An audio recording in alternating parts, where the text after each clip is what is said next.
창세기 17장으로부터 18, 19, 20 4장을 간단히 복습하겠습니다. 다 읽으셨기 때문에 오늘은 제6일 2022년 1월 7일입니다. 제17장은 앞에 2장, 3장, 4장, 5장에 쭉 이어서 아브라함이 활동하면서 특별히 할례를 행하게 하는 장면입니다. 창세기 17장 1절로 8절 잠시 읽으면 아브라함의 나이가 이제 99세가 되었습니다. 그러니까 100세에 이삭을 낳았으니까 바로 1년 전이죠. 이제 이삭을 잉태하게 하는 그 무렵입니다. 그때에 여호와께서 아브라함에게 나타나서 그에게 말씀하시기를 나는 전능한 하나님이라.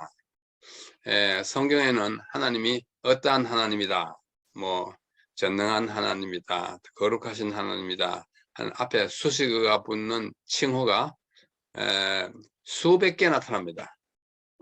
거룩한 하나님, 뭐 미쁘신 하나님 많아요. 그 중에 오늘은 전능한 하나님. 왜 이런 이름을 말씀하시는 거 하니, 인간이 할 수 없는 일을 내가 하게 할 테니까 너 믿으라. 이제 100세가 돼서 아이를 낳지 못하는 그러한 형편인 아브라함에게 아들을 낳을 수 있는 능력을 주겠다. 내가 그렇게 하겠다는 말씀을 하실 것이기 때문에 이름을 나는 전능한 하나님이라 이렇게 말씀하세요. 너는 내 앞에서 행하여 완전하라. 내가 내 언약을 나와 너 사이에 두어 너를 크게 번성하게 했다. 그 보면 내 언약, 내 언약, 내 언약, 그 다음에는 영원한 언약, 언약이라는 단어를 이렇게 여기 짧은 8개의 절에서도 이미 4번이나 나타납니다.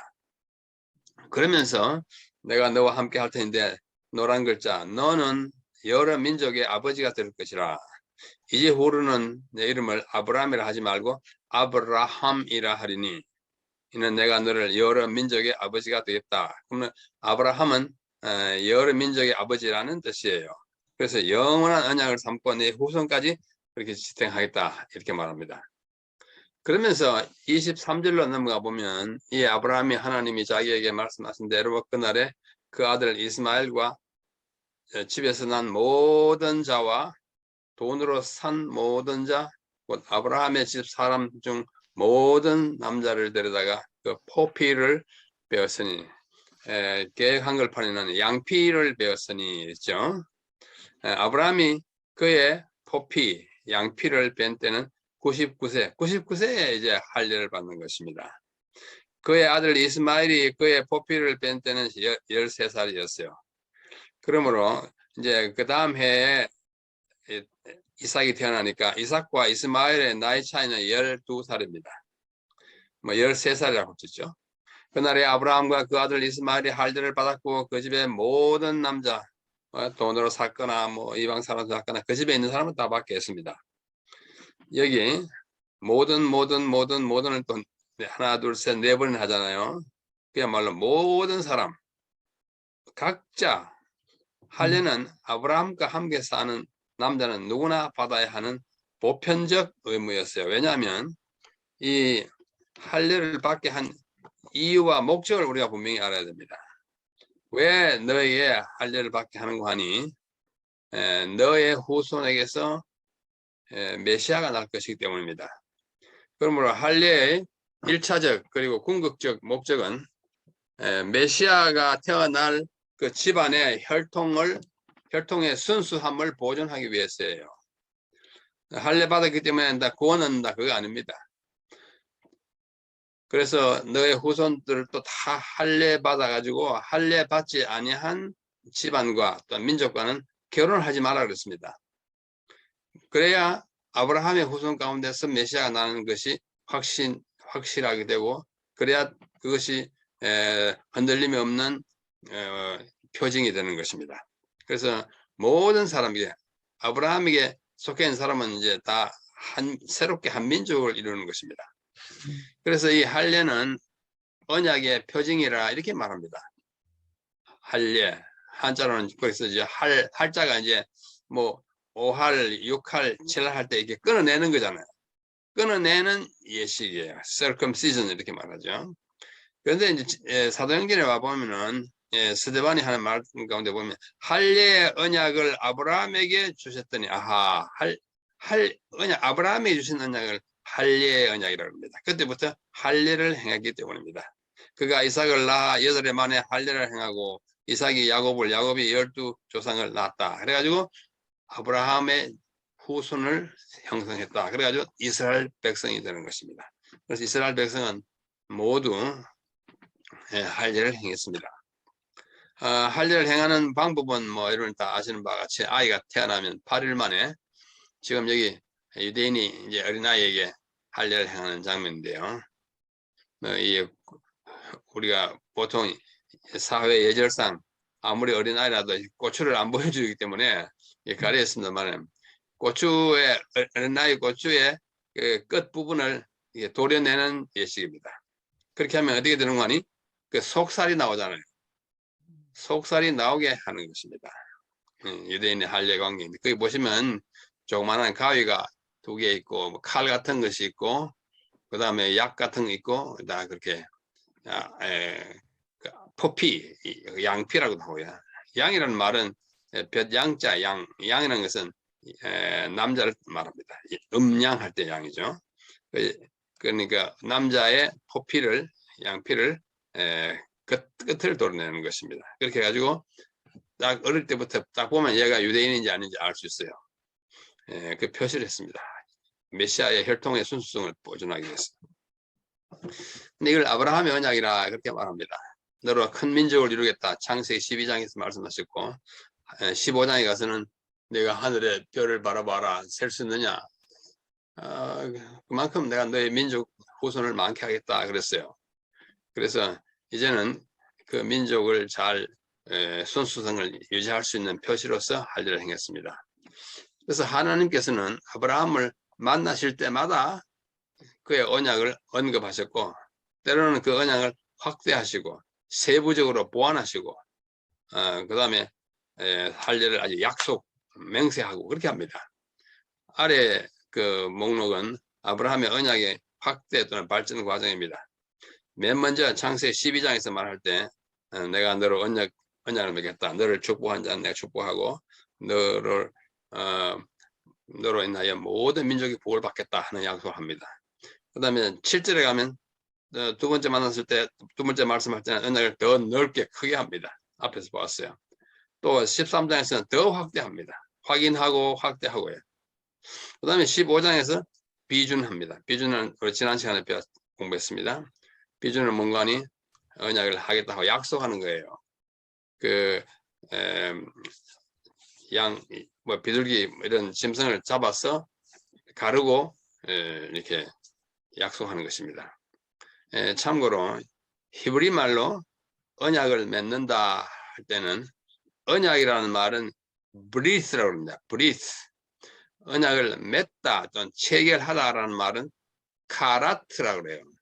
카라트라는 말은 끊는다는 뜻입니다. cut, 영어로 하면 cut예요. 영어로 언약이 covenant잖아요. cut the covenant 하면 언약을 끊는다. 마치 언약을 파기하는 것 같지만 히브리어에서는 카라트 브리스 하면 언약을 맺는다는 뜻이에요. 왜 언약을 맺는데 끊어버린다고 하느냐. 그때 짐승을 쪼개가지고 짐승을 갈아 쪼개가지고 불이 내려와서 그것을 사람으로서 언약을 체결 비준하는 것이기 때문에 히브리 말로는 언약을 카트한다 그럽니다. 영어의 의미와 반대에 언약을 깨뜨려버리는 게 아니라 언약을 맺는 것입니다. 자, 그건 참고로 말씀드렸고요. 그래서 그게 비준하는 것은 우리 서로 하기로 하겠다고 약속하는 거잖아요. 그 다음에 오늘 17장에 와가지고 언약을 서명을 해요. 그게 할례입니다. 마치 몸에다가 사인하는 것이에요. 남자의 몸에다가 사인하는 것입니다. 표를 내는 거예요. 그게 할례예요. 그 다음에 이제 내일 공부할 창세기 22장에 가면은 이삭을 바치려고 한 다음에 다시 그 언약에 대한 맹세를 합니다. 그래서 아브라함의 생애는 언약의 확대 과정입니다. 발전 과정이에요. 굉장히 중요한 언약이었습니다. 그 다음에 이제 조금 전에 본 바와 같이 하나님께서 이름을 자꾸 바꾸게 합니다. 성경에 이름 바꾼 사람이 대단히 많습니다. 여기 17장 5절에 이제 후로는 내 이름을 아브람이라 하지 말고 아브라함이라 하고, 그 다음에 내 아내 이름은 사레인데 사레라 하지 말고 사라라 하고, 그 다음에 내 아들 낳으려니 이름을 이삭이라 하라고 합니다. 왜 이삭이라 했는가 하니 내년 이맘때쯤 되면 1년 후에 아들을 안을 것이다 했더니 아브라함이 어떻게 하냐면 웃었어요. 속으로. 하나님 앞에 뭐 떼놓고 웃을 수는 없고 속으로 이 늙은 몸이 어떻게 아이를 낳습니까? 이런 좀. 그 다음에 그 천사들이 와서 그렇게 얘기했을 때 사례도 웃습니다. 저기 뭐 노제깔이 뒤에서 웃었어요. 그래 좀 이따가 사례야 너 왜 웃냐? 제가 안 웃었습니다. 왜냐하면 소리 내가 웃지 않았기 때문에 안 웃었다는 말도 뭐 거짓말 아니에요. 그러나 속으로 웃었어요. 이 늙은 내가 나이 89세 내년에 90세에 어떻게 아이를 낳냐? 아이 내가 한 번도 낳아본 적이 없는데 웃었더니, 그래서 너희 둘 다 웃었으니까 내 아들 이름을 웃음이라 하라 해가지고 웃음, 이삭이 웃음이라는 뜻이에요. 이와 같이 성경에는 이름을 짓거나 이름을 바꿀 때에 특별한 경험과 또 하나님께서 하시는 목적이 있어요. 이 밑에 아브람이라고 하는 것은 높으신 아버지라는 뜻입니다. 아브가 아버지라는 뜻이고, 람 높다는 뜻이에요. 아브람 높은 아버지다 뜻이고, 근데 이제 높은 아버지라는 뜻도 좋지만은 너는 이제 아브라함, 함 것은 많다는 뜻입니다. 많은 사람의 아버지예요. 그냥 많은 민족의 아버지라는 뜻으로 이름을 아브라함이라 하라 이렇게 말합니다. 근데 이름을 창대하게 하겠다. 사실 아브라함이라는 이름이 굉장히 창대합니다. 세상에 기독교 국가, 유대인, 그 다음에 이슬람에서는 아브라함을 이브라임이라고 합니다. 발음은 달라도 그게 그거예요. 그래서 참 아브라함이라는 이름을 가진 사람이 많습니다. 미국의 대통령 가운데 하나도 링컨도 아브라함이잖아요. 에이브라함, 링컨, 참 많이 있어요. 제가 미국에서 공부할 때 유대인 선생님이 한 분 계셨는데 그분도 이름이 아브라함이에요. 이 사람은 이제 영어로 읽으면 에이브라함 이렇게 말하지만 이 사람 부를 때는 에이브라함 하냐고, 유대인이니까 아브라함 이렇게 읽어줬습니다. 그만큼 이 이름을 가진 사람이 많아요. 장대해요. 그 다음에 사레인데요. 사레는 히브리 말로 사라이를 우리말로 사레라고 그랬어요. 그 사라이의 뜻은 나의 여주인, 나의 공주 그런 뜻입니다. 근데 사레를 하지 마라. 그냥 사라라 해. 사라가 공주예요. 여주인이에요. 그냥 사레 하면 나의 여주인, 나의 공주지만 그냥 사라 하면은 누구나의 여주인이에요. 만인의 여주인. 그래서 사라에서 사레로 바꾸라 그러고, 그 다음에 아들을 낳거든 이름을 이삭이라 하라. 이삭은 히브리 말로 이스하크입니다. 근데 우리말로 이삭이라 그래요. 그 뜻이 뭐냐면 그가 웃는다. 웃음이라는 뜻입니다. 웃음이라는 뜻이 자하크인데 자하크에서 와가지고 이름을 이삭 그래. 그가 웃는다. 그래서 성경 시대에는 어떤 그 계기, 나중에 이제 야곱도 이름을 바꿔 이스라엘이라고 그러지 않습니까? 뭐 그런 사람 참 많아. 예수님 당시에도 뭐 시몬이 베드로가 되고 이런 이름이 참 많습니다. 그래서 성경에 이름을 짓거나 이름을 바꿀 때에 그 배경과 유래와 계기가 있어요. 그런 것들 공부하면 참 재밌습니다. 오른쪽 상단에 보면 성경 이름 하기라는 파란 글자를 제가 네모 안에 넣어놨습니다. 이걸 성경 이름 하기라 그러는데, 성경의 이름은 뜻이 없는 것이 거의 없습니다. 거의 없는 게 아니라 없어요. 다 이름 있는데 어떤 건 뜻을 잘 몰라요. 이름 철자가 좀 많이 바뀌어가지고 다 이름이 있어요. 예수, 구원자, 아담, 흙에서 나왔다. 그렇죠? 하와, 생명, 다 이름에 그 의미가 있습니다. 그 이름을 바꿀 때는 또 그 목적이 있어요. 이래가지고 성경 이름 하기라, 비블리컬 성경 오노마톨로지 이게 이름하기라는 뜻입니다. 오노마가 헬라 말로 이름이라는 뜻이에요. 그래서 성경에 우리는 그 이름을 잘 몰라요. 그러나 히브리인들은 그냥 보면 딱 알아요. 자기 말이니까. 그렇죠? 우리는 이제 우리나라 사람들은 이제 이름 가령 뭐 큰 대자 심을 싣다 대식 그러면 큰 것을 심는구나 뭐 이게 하듯이 그렇죠? 그다음에 이름이 뭐 여자 이름이 명옥이 같으면 발열명 구세록 이름이 다 뜻을 알다시피 히브리인들은 성경에 나온 이름을 자동적으로 이름을 압니다. 그래서 17장이 지나가고 18장에는 아브라함에게 어떤 사람 셋이 찾아옵니다. 성경에서 아브라함의 눈을 들어보니까 상수리 나무 아래서 사람 셋이 진짜는 사람이 아니에요. 그냥 사람의 모양으로 나타났어요. 그 사람이 나타나가지고 장막문에 또 오는 걸 보고 달려나가서 그를 영접하여 몸을 땅에 굽혀 이르기를 내 주여 내가 주께 언제를 입었사오면 원하건대 종을 떠나 지나가지 마시고 또 물을 조금 가져오겠어 당신의 발을 씻고 나무 아래서 좀 쉬십시오. 제가 떡을 가져와 가지고 대접하겠습니다. 그러니까 이게 아브라함이 하는 일입니다. 아브라함이에요. 이 세 사람이 왔어요. 세 사람이 누굴까? 뭐 이런 거 아십니다만은 그래도 잠깐 쉬게 한 다음에 가서 이제 막 떡을 준비해 가지고 옵니다. 와가지고 이제 그들이 그러니까 대화를 나누잖아요. 자 10절 그 중에 한 분이 말하기를 네 사라가 너냐 내년 이맘때 내가 반드시 내게로 돌아오리니 내 아내 사라에게 아들이 있으리라 하시니 사라가 그 뒤 장막 문에 들었더라. 아브라함과 사라가 나이 많은 늙었고 사라에게는 여성의 생리가 끊어졌는지라.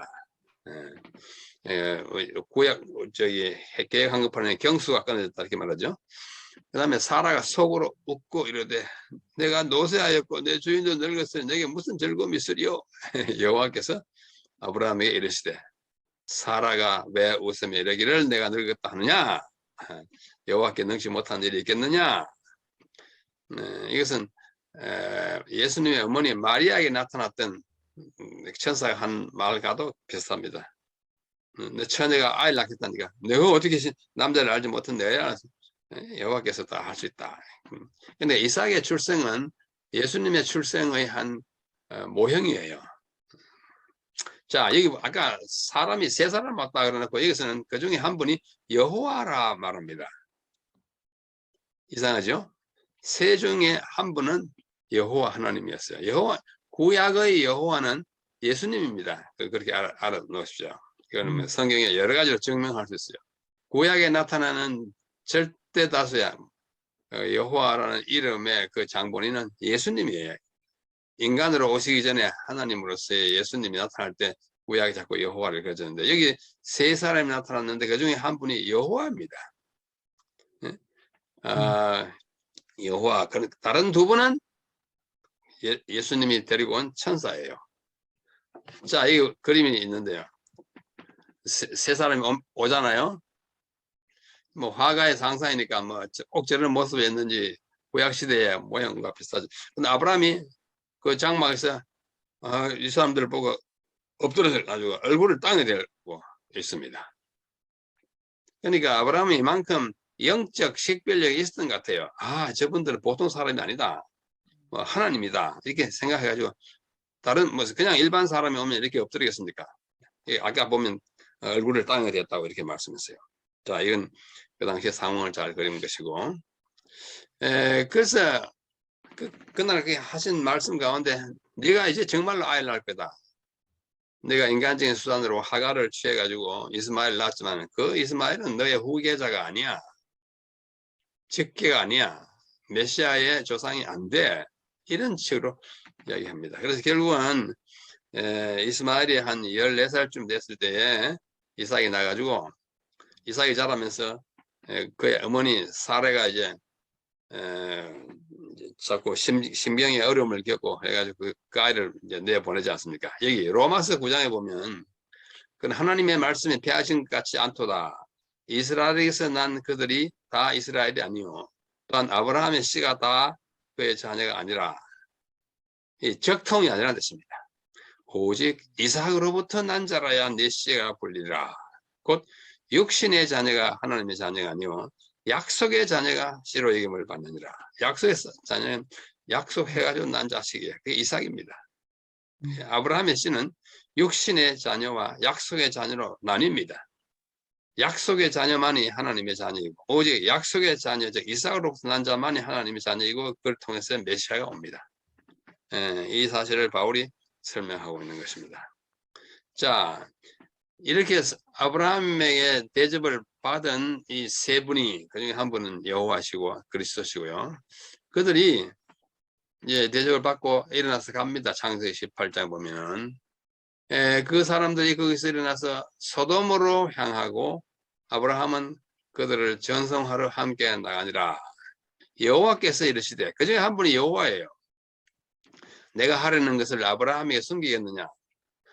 아브라함은 강대한 나라가 되고 천하 만민은 그로 말미암아 복을 받게 될 것이 아니냐. 이거는 앞에 했던 언약의 내용의 반복이에요. 내가 그로 그 자식과 권속에 명하여 여호와의 도를 지켜 의와 공도를 행하게 하려고 그를 택하였나니 이 굉장한 거예요. 의와 공도, 뭐 생명의 도리를 인류에게 전승시키기 위하여 아브라함 민족을 택해가지고 그 이제 조상이 되는 것입니다. 이는 나 여호와가 아브라함에게 대하여 말한 말을 이루려 함이라. 앞에서 12장이 한 말을 이루는 거예요.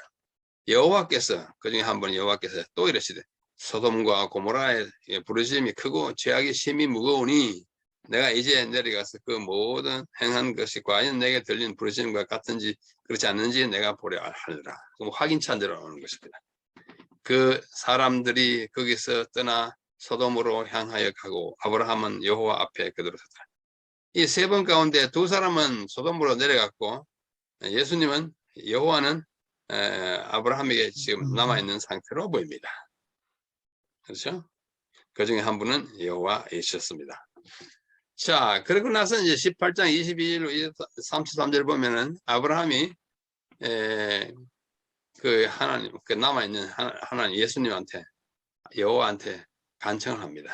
탄원합니다. 아주 우리가 보기에는 흥경을 해요. 이 저 두 천사가 소돔과 고모라로 내려가지고 이제 멸망할 텐데 그 중에는 자기 조카 롯도 있잖아요. 그래서 말씀하기를 그 성중에 의인 50이 있을지라도 그곳을 다 멸하시겠습니까? 좀 봐주십시오. 그래요. 그래? 50명 있으면은 내가 멸하지 않을게 하고 찾아보니까 50명이 없어요. 없을 것 같아요. 그러면 그 중에 5사람이 부족하면 멸하시겠습니까? 45명이 어떻겠습니까? 그 다음에 40인이 있다면 어떻게 하십니까? 30명이 있다면 어떻게 하십니까? 자꾸 이렇게 물건가스를 깎듯이 아브라함이 소돔과 고모라가 멸망하지 않기를 그 중에 의인이 있다. 마지막에 같아요. 20인을 찬다면 어떻게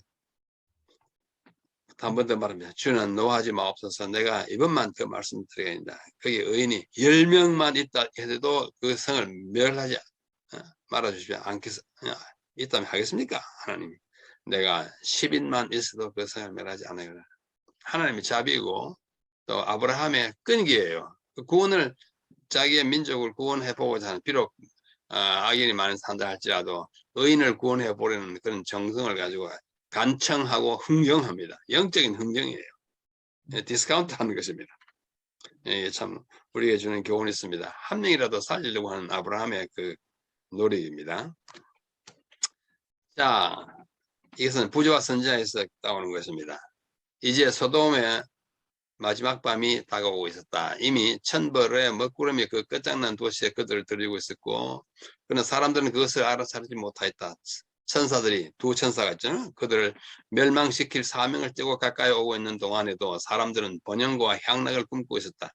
마지막 날도 이전에 왔다 간 모든 날과 다름없었다. 내일 망할 텐데 오늘 여전히 이제 먹고 마시고 노는 것입니다. 사랑스럽고 안전한 광경 위에 저녁이 찾아왔다. 저녁이 찾아왔다. 마지막 밤이에요. 비할 수 없이 아름다운 풍경은 지는 해의 빛 속에 잠겼다. 저녁 무렵에 시원함은 도시의 주민들을 불러냈으며 바깥에 시원한 이제 경치 보려고 향락을 추구하는 무리들은 그 시간을 즐기고자 이리저리 내화하고 있었다. 이 멸망 전야에도 이렇게 한가로운 모습을 이 와이프는 참 아름답게 묘사하고 있습니다. 광경은 아름답지만 어때요?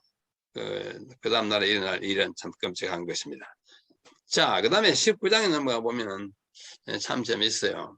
19장 1절로 3절에 보면 그날 저녁 때에 그 두 천사, 아까 아브라함을 방문했던 세 분 중에 두 천사가 소돔에 이르니 마침 롯이 소돔 성문에 앉아 있다가 그들을 보고 일어나 영접하고 땅에 엎드려 절하며, 소돔도 이분들이 참 특별한 분이다 이렇게 생각했을 것 같아요. 그러나 누군지 몰랐어요. 엎드려 절하고 이르되 내 주여 돌이켜 종의 집으로 들어와 발을 씻고 주무시고 일찍이 일어나 갈 길을 가소서. 이건 누구한테 배운 거예요? 아브라함에게 배운 거예요. 아브라함이 자기의 삼촌인데 어릴 때부터 같이 살아가지고 손님 대접하는 일에는 그 아저씨를 잘 닮았어요. 그들이 이르되 아니라 우리가 거리에서 밤을 새우겠다. 이거 손님이 지나가는 걸 그렇게 방치하면은 안 된다고 배웠거든요. 롯이 간청하며 그렇게 할 수 없습니다. 우리 집에 와서 쉬십시오. 그제서야 돌이켜 그 집으로 들어오는지라. 롯이 그들을 위하여 식탁을 베풀고 무교병을 구우니 그들이 먹으니라. 아브라함과 똑같아요. 손님 대접하기를 참 잘하는 것입니다. 나중에 이제 신명기에 보면 이런 말씀이 나옵니다. 우리 지난기에 신명기 공부하지 않았습니까? 너희 하나님 여호와는 신 가운데 신이고 주 가운데 주시오 크고 능하시고 두려운 하나님이라. 사람을 외모로 보지 않고 뇌물 받지 않고 과부를 위하여 정의를 행하시고 나그네를 사랑하여 그에게 떡과 옷을 준다. 하나님은 나그네를 사랑하는 분입니다. 너희는 나그네를 사랑하라. 전에 너희도 애굽 땅에서 나그네 되었으니 지금 인생 나그네 길에서 다른 나그네를 잘 대접하라고 하는 이 교훈을 이미 실행하고 있는 분이 아브라함과 롯입니다. 그렇죠? 그 다음에 이 부조와 선지자에 보면 황혼역해 낯선 사람, 이 이야기를 이제 아까 읽은 이야기를 와이프니 풀어서 이야기하는 것입니다. 그래서 낯선 사람 성문에 가까웠는데 언뜻 보기에 소돔에서 밤을 새러 온 여행자들 보였다. 아무도 이 초라한 행인들이 하나님의 심판의 사자들이라는 것을 알아챌 수 없었고 들뜨고 경솔한 군중은 이 하늘의 사자들을 취급하는 일을 통하여 자신들이 바로 그 밤에 그들의 자랑스러운 도시를 멸망케 한 죄악의 절정에 도달하려는 것을 꿈에도 생각하지 못했다. 그러나 파란 글자야. 그 낯선 행인들에게 친절하게 주의를 기울이고 그들을 자신의 집으로 초청한 사람이 있었다. 그게 롯이에요. 롯은 그들의 참 신분을 알지 못했 존귀한 분이라까지는 하는데 천사인 줄은 몰랐어요. 그에게는 예절과 후대의 습관이 있었다. 그것들은 그의 종교의 일부였고 우리 종교의 일부가 나그네 대접하는 것입니다. 아브라함의 모본에서 배운 교훈이었다. 이렇게 나옵니다. 낯선 사람 지나갈 때 그냥 보내지 말고 밥 먹여서 보내는 것이 좋습니다. 여러분 우리 지난번에 신명기 배웠는데요. 제가 김삿갓 얘기했죠. 김삿갓이 20수와 30개 했잖아요. 이 망할 집안에서 쉰밥을 주더라 했는데 우리가 아무도 셈사카처럼 섭섭하게 하지 말자고 제가 말씀드린 적이 있습니다. 자, 황혼역 아까는 저녁 때 지금은 황혼역 그 다음에 가면 창세기 19장에 넘어가 보면 그들이 눕기 전에 그 집에 들어왔어요. 롯의 집에 들어왔습니다. 눕기 전에 그 성 곧 소돔 백성들이 노소를 막론하고 원건에서 다 모여 그 집을 에워싸고 롯을 부르고 그에게 이르되 오늘 밤에 너에게 온 사람이 어디 있느냐 이끌어내라. 우리가 그들을 상관하리라. 상관하리라가 야다하리라. 야다 우리 창세기 4장에서 배웠어요.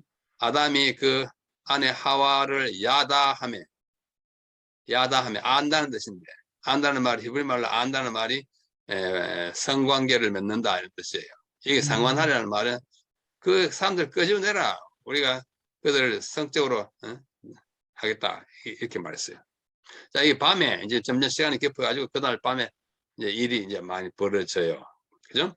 그 다음에 19장 15절에 가보면 동틀 때에 천사가 롯을 재촉하여 이르되 일어나 여기 내 아내와 두 딸을 이끌어내라. 이 성의 죄악 중에 거기서 이제 이 두 천사가 이 소돔성의 백성들이 얼마나 포악하고 정말로 추악한지를 다 이제 목격하는 것입니다. 그죠? 막 딸을 이끌어가지고 빨리 나오라고 합니다. 19장 23절. 롯이 소알에 그래서 천사의 손목에 끌려가지고 막 탈출하잖아요. 소알에 들어갈 때 해가 돋았더라. 미명에 동틀 때 미명에 출발해가지고 그 소알이라는 곳에 갔더니 해가 돋았어요. 여호와께서 곧 유황과 불을 소돔과 고모라 나오자마자 그게 유황불이 떨어졌습니다. 근데 멀리서 아브라함이 27절에 보면 그 아침에 일찍 일어나 여호와 앞에 보니까 저 멸망시키러 간 천사들이 소돔과 고모라를 멸망시키고 이게 이 시간이 저녁 때 황혼역 그 다음날 아침에 밤에 동틀 때 해 뜰 때 아침으로 이 밤 사이에 소돔과 고모라가 멸망한 것입니다. 근데 여기서 우리가 이제 보는 아주 안타까운 장면이 하나 있는데요. 여기서 바로 도망갈 때 딸 둘을 데리고 왔는데 롯에게 딸 넷이 있었다고 합니다. 랍비들의 문헌에 보면 두 딸은 먼저 이미 정혼하여 맞아 결혼해서 나갔고 남아있는 어린 두 딸을 데리고 이제 도망가서 소알에 있는 그 산 속에 굴 속에 들어갔습니다. 두 딸과 함께 갔어요. 부인은 가다가 이제 뒤돌아봐가지고 이제 소금 기둥이 되고요. 그래서 굴 속에서 가만히 이 딸들을 생각해 보니까 엄마는 죽고 소돔은 다마하고 이 세상에 사람 아무도 없고 아버지와 우리밖에 없으니까 그 큰 딸이 작은 딸에게 말합니다. 노란 글자요. 우리 아버지는 늙으셨고 온 세상의 도린을 따라 우리의 배필이 될 사람이 이 땅에 없으니 우리가 우리 아버지에게 술을 마시게 하고 우리 아버지로 말미암아 후손을 이어가자 해가지고 아버지가 술을 마신 다음에 첫날 밤에는 큰딸이 그 아버지와 동침합니다. 그 다음 날에는 또 술을 마셔가지고 둘째 딸이 아버지와 동침합니다. 이러한 이 폐륜, 아버지와 이 성관계를 맺는 이 나쁜 딸들이 이런 짓을 어디서 배웠느냐? 소돔에서 배웠어요. 소돔에서 이것이 다반사로 이루어졌기 때문에 아버지가 그렇게 하는 게 괜찮다고 생각한 것입니다.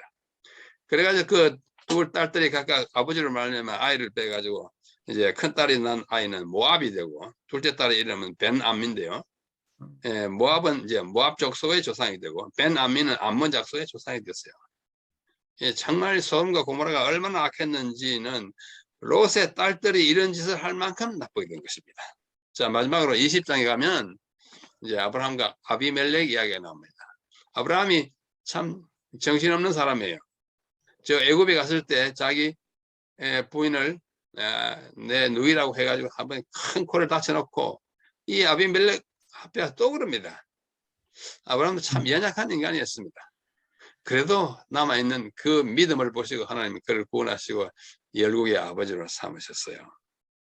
그래 왜 그렇게 했냐? 그 아비멜렉이 막 밤에 혼났어요. 하나님한테. 야, 너 그 사람 그 여자를 건드리지 마라. 그 아니다. 그 다음 아침에 아브라함 불러가 막 야단치죠. 왜 널 누이라고 속여가지고 나를 이 큰 죄를 짓게 했느냐. 그래서 이제 불을 받다가 이제 면하게 된 거죠. 자, 20장이 거기서 끝납니다. 내일은 21장으로부터 24장까지 하기로 하겠습니다. 제가 지금 공유를 중지하겠습니다. 자, 질문 있으면 잠시 질문 받겠습니다.